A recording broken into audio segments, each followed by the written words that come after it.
I don't know how to start this video.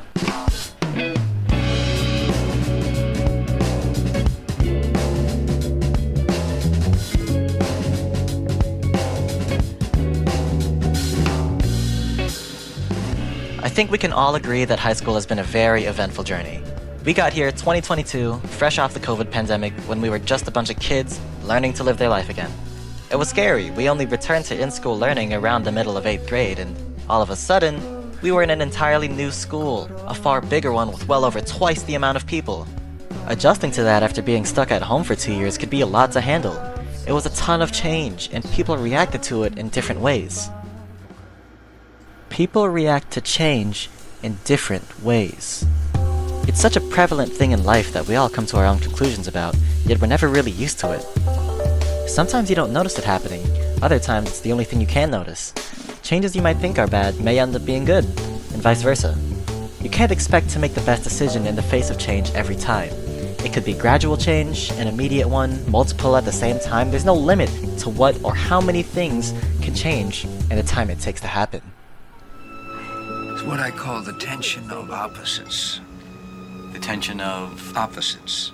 Life pulling you back and forth like a rubber band. You know. Pull you one way, you think that's what you want to do. Pull you another way, you think that's what you have to do. Because of that, we make mistakes. You might act on impulse or hesitate, do or say what you wish you hadn't afterwards. It's natural, but it's not destined. Your decision-making skills are so important to nurture, and controlling your response in order to do what's right is something you can only learn with experience. But we've got our whole lives ahead of us to learn about that. It's only a matter of...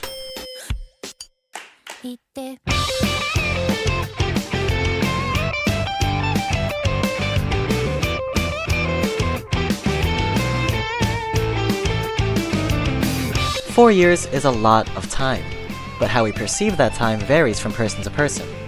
If I asked, a bunch of you would probably say that high school flew by faster than you thought. Others might say that it feels like you've been here forever. There's nothing wrong about seeing it either way, but how somebody treats their time can tell you a lot about them. Take me, for example. I've had the plan for this video since May 4th, and I completed the script to record this 12 minutes ago.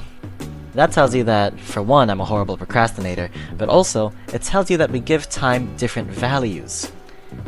You ever notice how in a theme park you'll wait anywhere from 10 minutes to multiple hours just to get to a ride that's less than 5? I mean, what's the point in that? Well, to us, the time spent on that ride is an experience worth sacrificing however long it took to get there. For the rest of your life, you could remember those few minutes, while all the time you spent waiting just fades away. Look at me now, in my senior year of high school. 1 year out of 4 spent in this place, and out of the 18 that I've ever lived. My time here has been a speck in the span of my life. But I've had experiences and made memories in that speck, ones that'll probably stick with me forever. Time is precious because we never know how much we have. And when we do, it terrifies us. At least, it does at first. But I'm a lucky man. You're lucky? Yeah, I still got time to learn. Time to say goodbye to the people I love. And time to teach my final course. About dying. Not about dying, about living. Cherishing the time we have is something we all already know, but you never really stop learning it. The important thing is not to focus on learning it, focus on living it.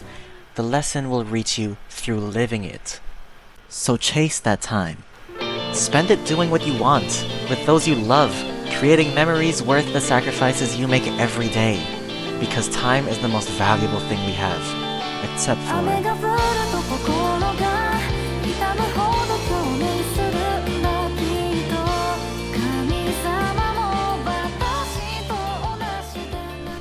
The human experience is innately paradoxical.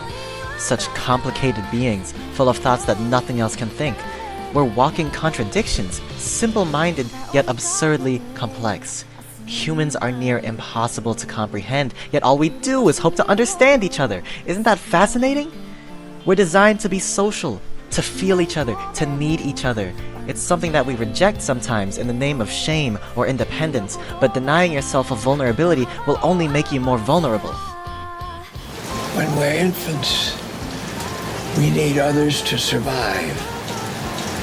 When we're dying, we need others to survive. But here's the secret. In between, we need others even more. I wish it was as simple as be around others and things will work out. But part of the reason why people reject their vulnerabilities so often is because other people might hurt them. It happens. Conflict, manipulation, toxicity, those aren't going away anytime soon. But in order to combat those things, you must open up. Communicate with people, make healthy relationships, find the right people to surround yourself with. There's a lot of love to go around. It's easy to forget with all the noise and chaos in this world, but it's there, I promise. It's always been. I know, it's a corny note to end on, but come on, embrace being cheesy now and then, will you? It's good for the soul. I'll be carrying these lessons with me for the rest of my life. This video is only us scratching the surface. I'll keep moving forward, adapting to change, cherishing time, and trusting in good people. And I hope you will too. After all, we're still just kids learning to live their life again. Good luck out there, and thanks for watching.